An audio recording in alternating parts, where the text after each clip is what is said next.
Les amis, je voulais vous parler d'Autodoc, sponsor de la vidéo et surtout le meilleur site de pièces détachées pour votre voiture, mais pas que, puisqu'ils font aussi pour les camions. Autodoc, c'est tout simplement une application, mais aussi un site internet. Et avant de démarrer cette publicité, je voulais tout simplement te rappeler qu'avec le code GLB5, tu avais tout simplement 5% de remise sur le site internet et l'application Autodoc.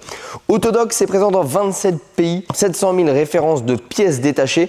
C'est également plusieurs marques, donc par exemple si tu ne sais pas quoi choisir, tu as l'embarras du choix, tu peux choisir du Brembo, du TRW, du Bosch, du Valeo, bref, ils ont une multitude de marques à vous proposer et puis c'est très simple, tu mets la plaque d'immatriculation, alors là il n'y en a plus de ton véhicule et ça va tout simplement te référencer ton véhicule dans ta bibliothèque et ça va te permettre de pouvoir choisir directement les bonnes pièces. Alors oui, des fois on peut se tromper ou des fois ils peuvent aussi se tromper. Sachez qu'Autodoc, ils ont vraiment amélioré leur service SAV et donc maintenant c'est plus compliqué. Si vous n'avez pas commandé la bonne pièce ou que vous n'avez pas reçu la bonne pièce, c'est très simple, vous avez sur le site Autodoc, vous faites une réclamation, ils acceptent, vous renvoyez la pièce et ils vous remboursent ou bien ils vous renvoient tout simplement la bonne pièce. Donc ça s'est vraiment amélioré et je trouve que ça différencie vraiment Autodoc des autres sites de vente de pièces détachées. Je suis personnellement client chez Autodoc au-delà de cette sponsorisation et je peux que vous recommander d'acheter vos pièces directement là-bas. Autre avantage d'Autodoc, c'est qu'en plus ils vont vous aider à poser vos pièces. Ils ont aussi une chaîne YouTube directement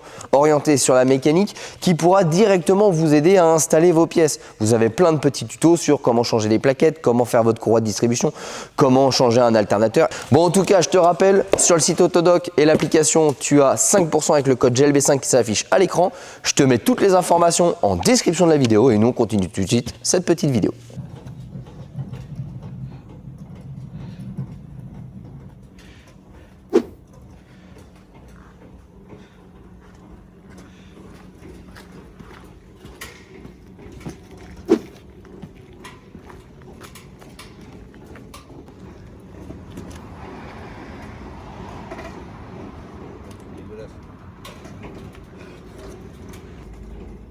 Ouais, nickel. Bonjour à tous les amis, j'espère que vous allez bien. Alors là, on est veille de Noël, on est le 23 et on a Claude qui nous a déposé sa voiture hier, le 22. Ouais, c'est précis parce que l'objectif, c'est que le 24 au soir, le moteur ne fasse plus partie de cette voiture-là. Alors, si vous vous souvenez, on avait fait un premier épisode de cette voiture-là. Claude avait acheté cette Cayman en Allemagne. Il a fait à peu près 4000 km sur un an et demi, si je ne dis pas de bêtises. Il n'est pas avec moi pour me confirmer. Et puis, il a eu une casse moteur. Enfin, le moteur tourne, si vous voulez, mais vraiment, il fait comme si il y avait une bielle qui était cassée dedans. Il pensait que c'était l'IMS. Il l'a ramené à la maison. On a fait un diagnostic. Et après, vous connaissez la suite. De la limaille partout dans le moteur. Le moteur a déjà été sorti. Ça a été bricolé. Bon, bref, il y a vraiment anguille sous roche. J'en ai plein dans les commentaires qui ont dit pourquoi il ne fait pas un litige. Parce que tout simplement, il l'a acheté en Allemagne. Il l'a acheté entre guillemets pas cher. Donc malheureusement, il se doutait que potentiellement pouvait y avoir pas une arnaque, mais une mauvaise surprise. Et la mauvaise surprise, malheureusement, est arrivée. C'est un modèle S, Cayman S. Donc malheureusement, le moteur est très très compliqué à avoir. Il y avait plusieurs solutions qui s'offraient à lui. La première, c'était réparer ce moteur-là. Le problème, c'est que vu qu'il est intégralement détruit, ça coûterait beaucoup trop cher à remplacer. D'accord ? Ensuite, il y avait la version échange standard chez Flat69. Mais échange standard chez Flat69, il faut quand même savoir que quand les pièces internes de ton moteur sont mortes, tu as un surcoût.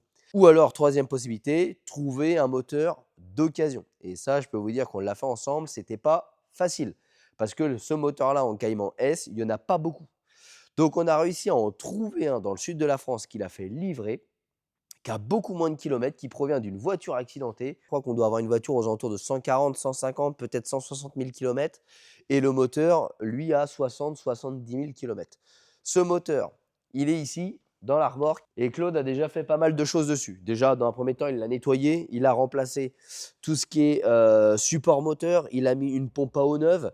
Mais on va avoir quand même un peu de réparation parce que lors du démontage, à la casse, ils ont quand même arraché quelques fils, quelques prises. Donc, c'est ce genre de petite galère qu'on peut avoir, qu'on ne va pas forcément voir, qui peut faire qu'on ait un redémarrage capricieux. Donc le moteur en attente de greffe, il est là. La voiture avec le moteur cassé, elle est là. Il va y avoir une série de vidéos les amis, parce que je ne peux pas tout vous faire en une seule vidéo. L'idée c'est aussi de pouvoir vous montrer comment on sort un moteur sur un Cayman. Vu que l'échappement actuel est rouillé, il y a de fortes chances qu'on soit obligé de couper certaines parties. Et vu qu'il voulait se faire plaisir, eh ben, il s'est acheté un bel échappement Evox inox. Voilà, donc je ne vous dévoile pas tout, il y a plusieurs cartons. On va attaquer la dépose. Bon alors, sortir un moteur sur une Porsche, ça se fait toujours par dessous. Voilà, n'essayez pas de le faire par dessus, ça ne marchera pas, encore moins sur un Cayman. Il n'y a pas 50 procédés pour retirer un moteur, c'est toujours le même. Il y a un ordre. Pour détacher un moteur, il faut détacher tout ce qui relie le moteur à la caisse. En l'occurrence, on va avoir déjà la partie électronique, batterie, faisceau électrique. Okay, on va avoir la partie échappement. Donc il va falloir qu'on retire l'échappement de la voiture. On va avoir la partie transmission. Alors là, deux possibilités. Soit on sort la boîte de vitesse séparée du moteur. Moi, dans cet objectif-là, c'est de sortir l'ensemble moteur-boîte. C'est plus simple.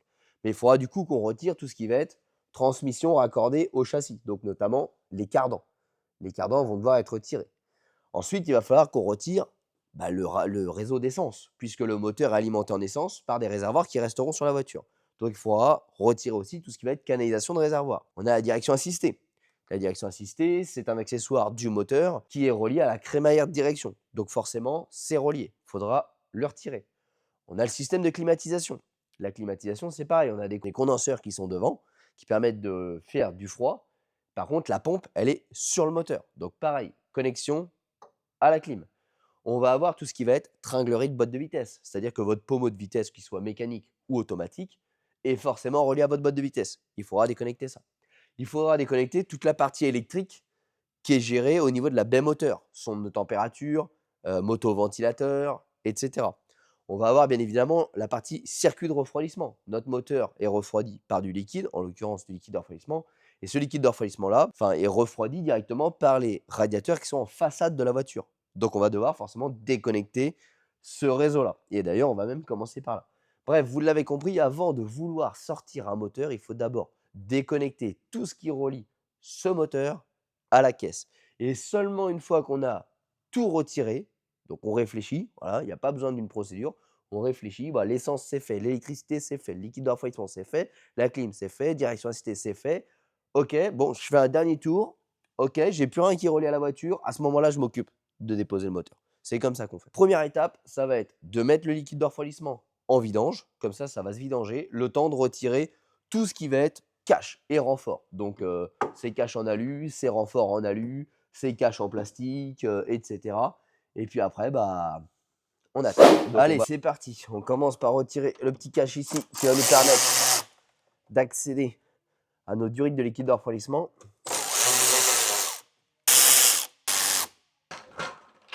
Voilà. Donc là, il va falloir qu'on maîtrise le débit.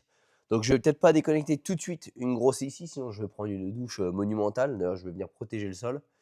Je vais peut-être commencer par retirer celle-ci. Mais en tout cas, ce qui est sûr, c'est que si on avait des doutes sur le fait que ça a déjà été démonté, j'en ai plus. Puisque tout ce qu'on doit démonter tient avec des Colson. Ici, Colson. Les durites de carburant, Colson. Les durites de clim, Colson. Enfin, voilà, on voit que ça a été démonté et remonté à peu près aussi bien que tout le reste. Il fait 4 degrés dehors, donc il doit faire 5-6 dans le bâtiment. Je me passerais bien d'être trempé. Toujours la même technique pour ceux qui me suivent. Ils la connaissent. On met du WD-40, on force pas sur les durites. On met du WD-40, on passe un tournevis. Comme ça, le WD-40 passe dedans. Et ça évite vraiment de venir abîmer nos durites. Et puis après, vous allez voir, ça se retire sans forcer. Voilà, donc là, pour éviter la douche, je mets une pince à clamper. Comme ça, je gère uniquement le débit de ce côté-là. Et une fois que j'aurai géré le débit de ce côté-là, je gérerai l'autre. Pince à clamper, dispo sur metalgarage.fr.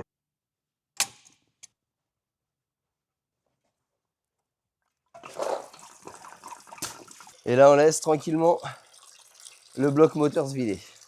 Parce qu'après, quand on va retirer celle de devant, on va vider les radiateurs aussi. Ça permet de pouvoir gérer l'un et après l'autre. Là, on va venir retirer la dernière grosse durite. Ça prend un peu de temps, il faut le faire de manière méthodique. Parce que vous voyez, même en le faisant de manière méthodique, au sol, j'ai tout pouillé. Parce qu'à chaque fois, on a des appels d'air sur les moteurs en position arrière, parce que les radiateurs sont devant, que ce soit radiateur habitacle ou autre. Donc, on a énormément de liquide. On laisse ça tranquillement couler et pour l'eau, c'est fini. On va retirer les caches latéraux des deux côtés, puisque là, on va avoir besoin de déconnecter la direction assistée. Là, maintenant, on va s'attaquer, tant que ça finit de couler, à retirer tous les renforts et les caches. Donc là, on a les deux renforts ici de châssis, plus le renfort et le qui sert aussi de cache ici. Et après, on continue.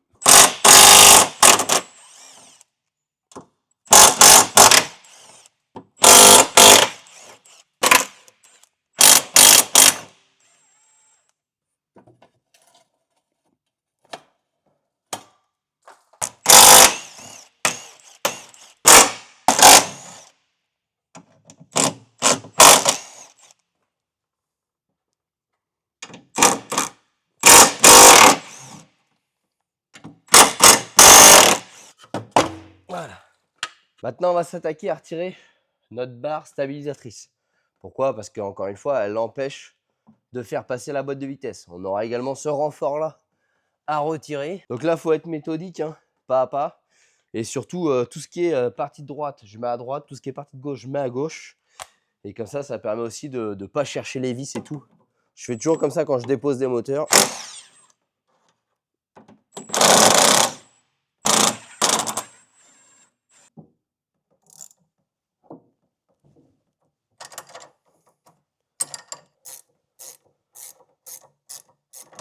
Et toutes les vis qu'on peut remettre sur la voiture, on les remet. Ça évite de... Je terminerai par l'échappement parce que malheureusement, l'échappement là, il va falloir qu'on le coupe. Parce que les vis sont totalement rouillées. Bon, pour la barre, c'est OK. Maintenant, on s'attaque au cardan. Alors, avant d'attaquer nos cardans, il nous reste la petite barre ici, en alu.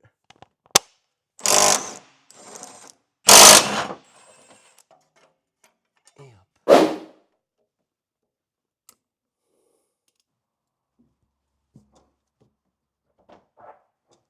Voilà. Le mieux, c'est d'avoir quelqu'un qui bloque la roue. Et puis, vous de le faire quand on est tout seul. Bon, ça le fait quand même. Voilà, donc là, il y a quand même une multitude de vis hein, par cardan, donc ça prend un peu de temps. Voilà, ça fait des petites plaques comme ça qui prennent toutes les deux vis.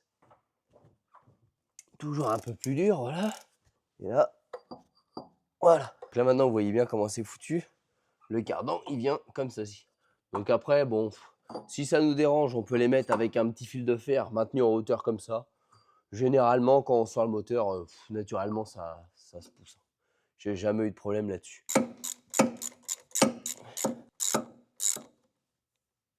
Hop là. Alors maintenant, on va pouvoir s'occuper de déconnecter l'arrivée et le retour d'essence. Donc là, ça part sur notre réservoir qui est sur l'avant du véhicule. Et là, ça va directement sur la rampe. Donc ça, on démonte. Quand ils ont démonté le moteur, ils ont vraiment fait ça n'importe comment. Ils ont cassé toutes les fixations, ils ont cassé. Ils ont remplacé ça par des vieux colliers là. C'est vraiment pas propre du tout. Voilà. Allez, retour, c'est coupé. Maintenant, tant qu'on est dans le même secteur, on va s'occuper de la direction assistée. Direction assistée, c'est nos deux durites qui sont ici, qu'on va venir débrancher ici. Donc là, c'est parti. On retire nos durites de DA. Wow.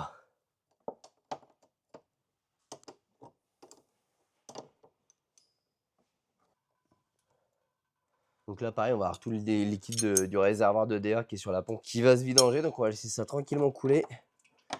Et pour l'instant, on va retirer l'autre.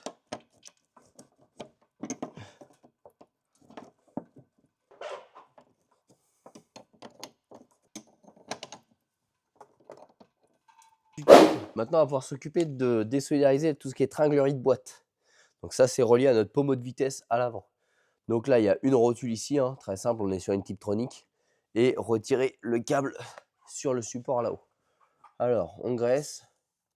Voilà. Et généralement, il y a deux petites astuces bien pratiques. Soit tu prends la bonne clé, comme ça, qui passe dessous. Soit des fois, avec un simple tournevis, ça le fait. Mais sinon, avec une clé, tu vois, tu passes la clé là. Et regarde, hop là, tu vois, la petite astuce. Et ça, c'est juste clipper dedans, voilà. Vous voyez, ça sort sans forcer. Il faut juste bien lubrifier. Bon, allez, il nous reste plus que la clim à ouvrir. Elle était vide, mais c'est surtout bien rouillé.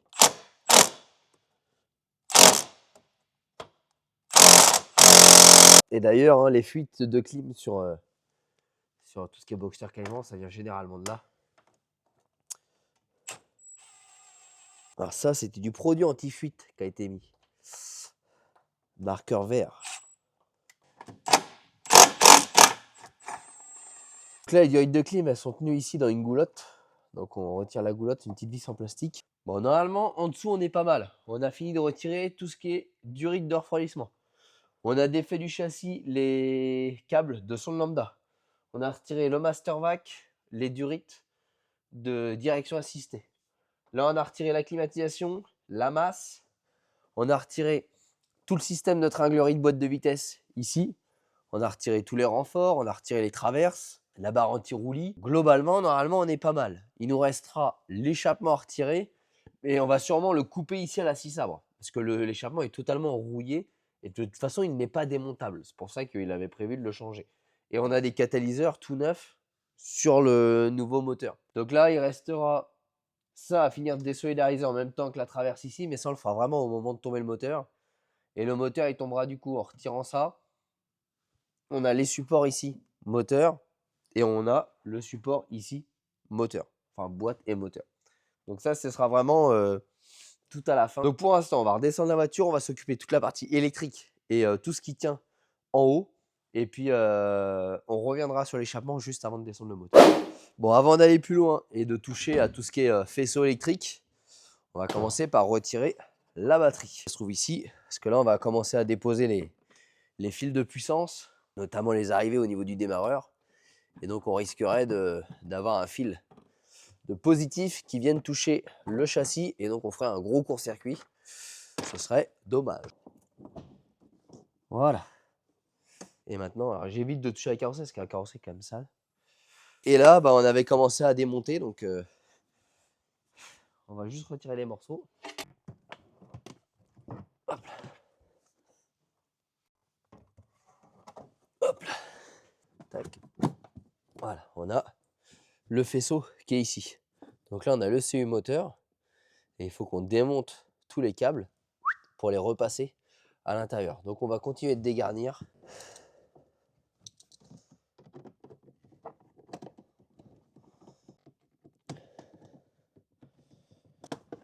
Voilà.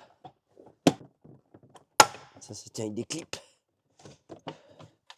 Hop, petit clip comme ça. Et les deux vis qu'on a retirées. J'ai besoin de retirer le polystyrène là pour accéder au... Tac. Là, on a tout un faisceau de masse qu'il va falloir qu'on retire.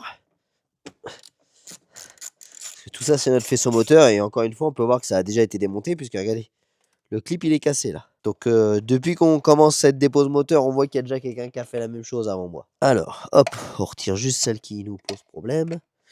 Enfin, qui doivent descendre avec le moteur. Hop, celle-là, celle-là. Là, ici, on va retirer toutes les prises de notre faisceau. Donc là, cette étape-là, il faut bien avoir déconnecté la batterie avant. C'est important. Hop. Ok, on continue. Ah, il va falloir que je dégarnisse un peu plus loin parce que les câbles, ils vont plus loin.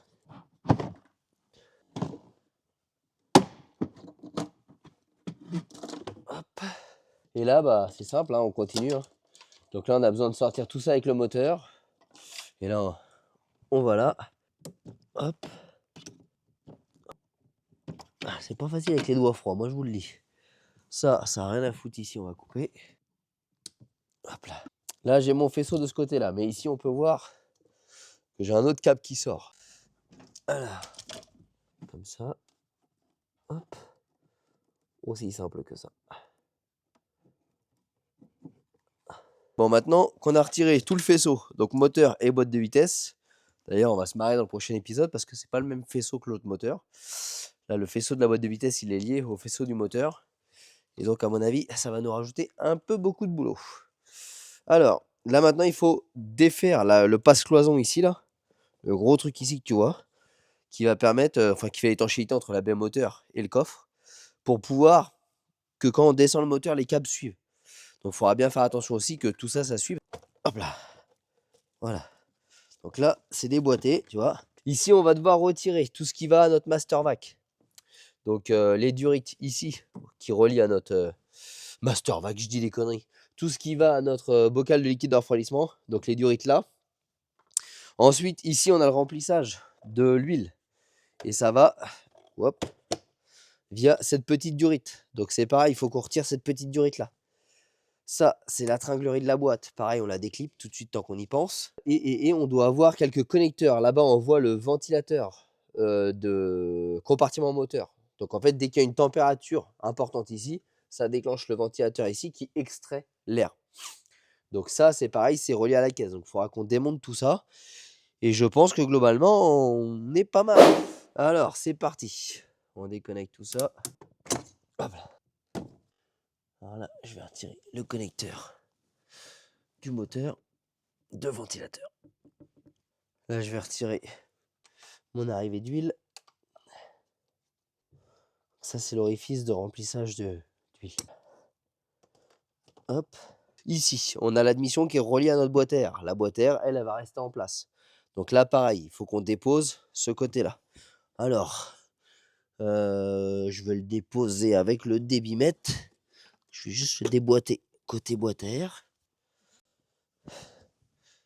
Alors, le problème, c'est que c'est tout là-bas, je peux pas vous montrer.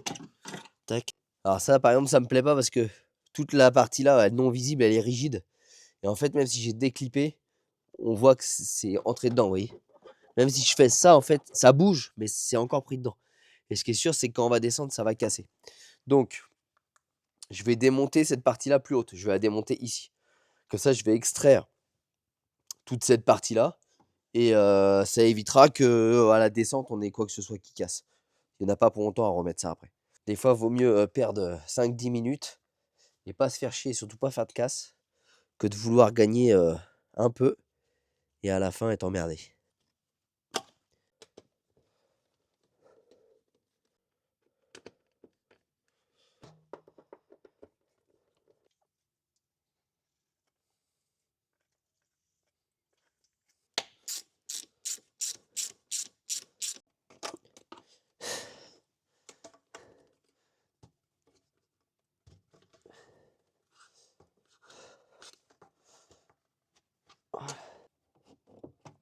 Voilà. Hop. Et hop. Voilà. Comme ça, j'évite tout risque de venir casser mon emboîtement au niveau de ma boîte à air. Donc là, j'ai le débitmètre et après, j'ai un emboîtement rigide ici. Ce que j'ai fait, c'est que j'ai retiré ici pour être sûr qu'en descendant le moteur, en fait, l'emboîtement, paf, se fissure pas. Voilà, là, vous allez avoir l'autre bout. Et c'est ici que c'est manchonné dans la boîte à air et ça tient par les deux clips là. Si on retire les deux clips là, ok. Mais il y a le risque que ici, ça reste manchonné et que ça casse. Alors là, je tombe sur un truc assez lunaire. Tu vois, ça me paraissait bizarre qu'il y ait une durite qui passe dans l'anneau ici. Donc je me suis dit, bon, à mon avis, ils ont mal remonté ça, ils l'ont passé là parce que ça frottait. Bon, je sais pas. Puis je suis en train de faire le tour visuellement, savoir s'il y a encore quelque chose de connecté. Puis là, je vois ça. Je vois ce tuyau là qui vient de la boîte. Je vois ce tuyau là qui vient de la boîte. Et regardez. C'est quoi cette connerie? C'est quoi cette connerie? Ça vient d'où ce tuyau et ça va où? Alors, est-ce que c'est un évent de boîte? J'en sais rien du tout. Ce qui est sûr, c'est qu'à mon avis, ça va pas avec un bout de scotch dessus. Encore moins passer dans le support qui permet de lever le moteur. Parce que ça permet de lever le moteur. C'est un anneau de levage. Je vous ai dit ce moteur-là, mais dès le diagnostic, j'ai vu qu'il a été démonté. Mais je me suis pas trompé. On voit que tout a été bricolé dessus. Ça a été démonté par des mecs qui connaissaient pas. Parce qu'on voit que tous les passe-câbles sont cassés. Enfin voilà, ça monté au scotch, passé comme ça. Et tous les trucs de faisceau, ils sont pas reclippés. Donc on voit que c'est quelqu'un qui maîtrisait pas du tout le sujet. Il a déposé, il a ouvert. Et je suis sûr qu'à mon avis, la pâte à joint, quand on va démonter le moteur, ça va nous réserver de belles surprises. Il reste les connecteurs ici. Donc ça, c'est ce qui vient alimenter notamment le démarreur. Donc ça, c'est du plus. D'où l'intérêt d'avoir bien tout débranché avant. L'arrivée de puissance. Putain, qu'est serré, mais comme des tarés. Ok, ça l'a fait. Voilà, donc ça, c'est l'arrivée de puissance qui vient de la batterie. Bon, sur la partie supérieure, ça y est, tout est démonté.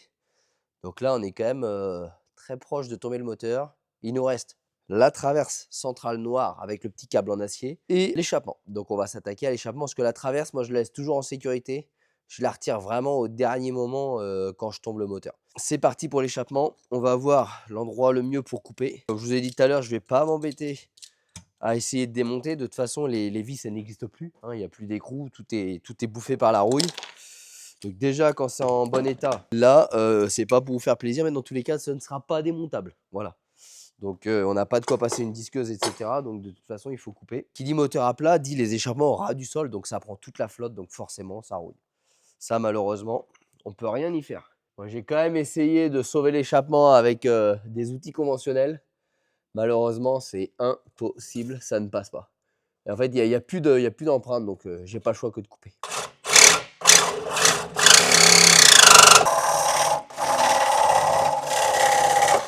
Là, on voit, hein, j'ai essayé, mais ça tourne, mais en fait, ça a cassé, ça c'est soudé, ça a cassé les soudures. Puis l'empreinte, bah, il n'y a plus rien qui prend dedans. C'est totalement mort. Bon, on le savait, donc il n'y a pas de regret. C'est pour ça qu'on avait prévu un échappement. Mais ça aurait été quand même bien de pouvoir conserver.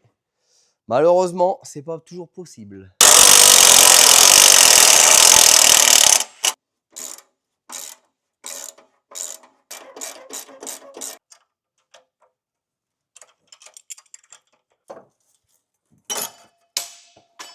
Tiens pas par la barre. Hein. Toi, tiens pas la barre.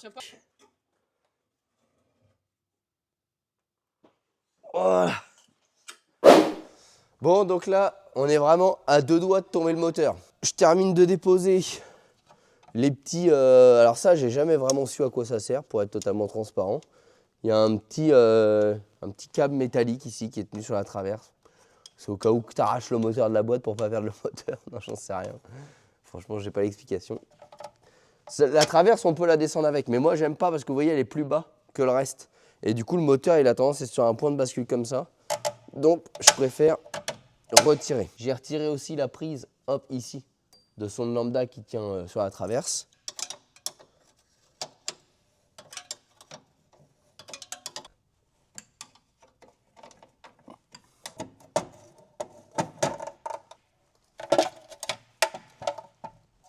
Voilà. Hop là. Bon, et bien maintenant, à défaut d'avoir une table mécanique, hein, on va le faire avec un lot de palettes, comme on l'a déjà fait pas mal de fois. Donc l'avantage, c'est que les palettes, on met un gerbeur dessous et ça permet de pouvoir manœuvrer pour extraire ou remettre le moteur.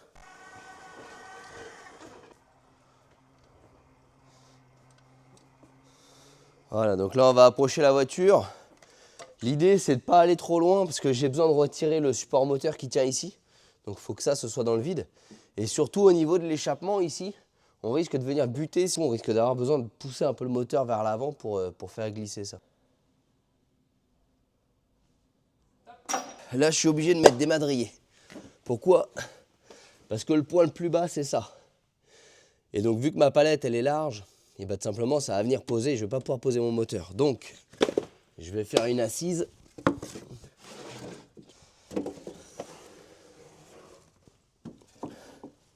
Bon, là, maintenant, je vais retirer mes supports de boîte. Alors, la boîte ne pose pas encore. Donc, il va falloir que je fasse attention. Et maintenant qu'on a correctement calé la boîte, on peut retirer définitivement les supports. Même chose de ce côté-là.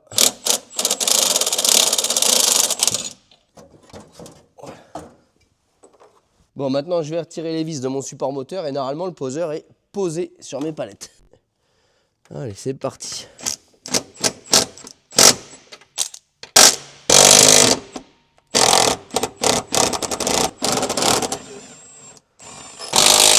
Bon, officiellement, le moteur ne tient plus à la voiture. Maintenant, il faut lever. Le petit Jésus va montrer le bout de son nez.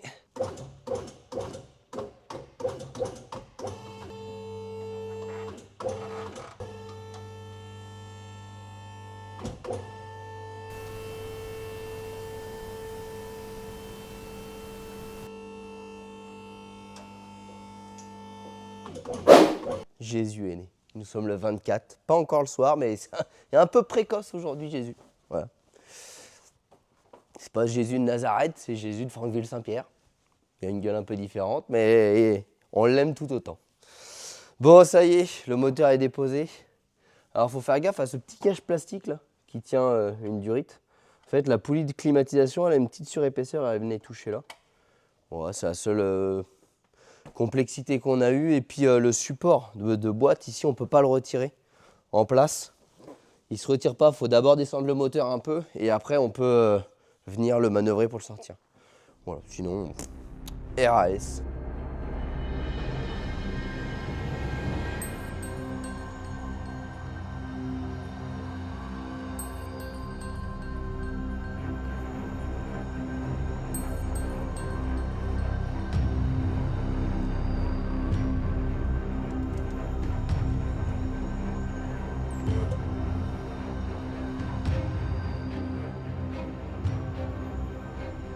Bon, et bien les amis, ça y est, on peut dire, je crois, une de plus. Voilà.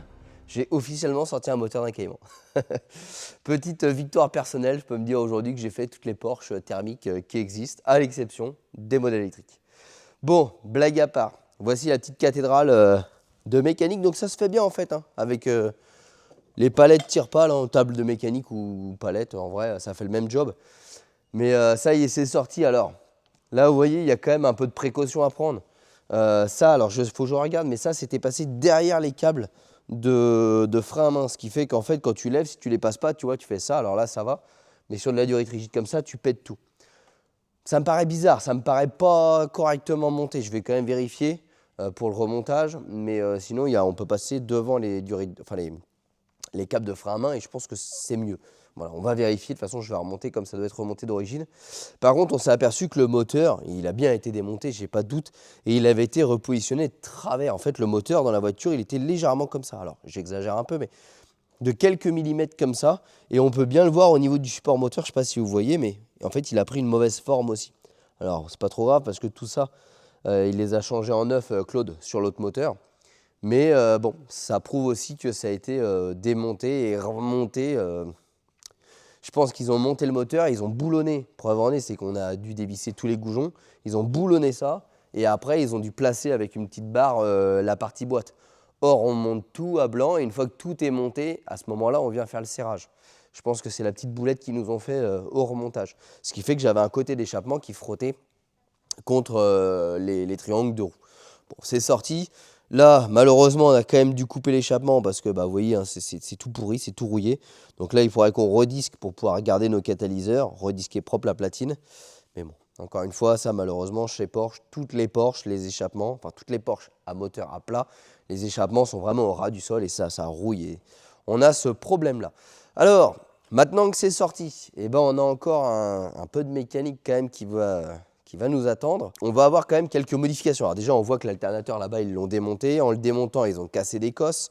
On a ce genre de cosse pour l'arrivée des motoventilateurs et des sons de température, vous voyez ici, qui sont cassés. Donc il va falloir qu'on regarde si on récupère le faisceau là, est-ce que je répare celui-ci. Vous voyez, il y a eu un peu de casse quand même de fait au démontage. Ici, on n'a pas l'alternateur, donc il faut qu'on le remonte.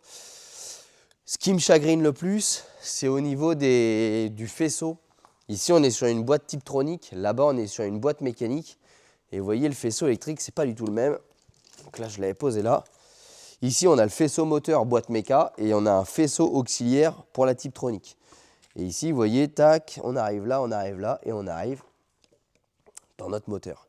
Et le problème, c'est que la boîte, elle a besoin de connaître quels sont les différents paramètres moteur.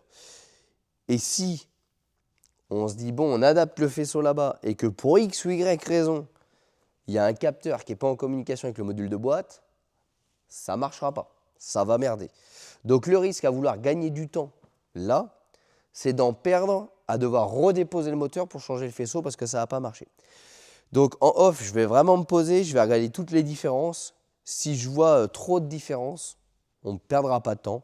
On va dépouiller intégralement le moteur, on rechange les faisceaux et on remonte tout le moteur. Le problème, c'est que ça engendre des frais annexes puisqu'il faudra certainement changer les joints d'injecteur, les joints d'admission et des petites durites comme ça qu'on va peut-être découvrir qui vont casser au démontage. Encore une fois, je ne sais pas, mais c'est des voitures qui sont pas toutes récentes non plus. Donc les plastiques ont vieilli, ont chauffé, ça devient cassant et malheureusement avec la plus grande délicatesse possible, on a toujours des surprises.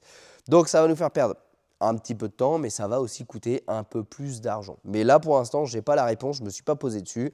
L'objectif c'était 24 avant Noël, le moteur sorti. C'est le cas, donc le petit Jésus est né à 12h34 exactement.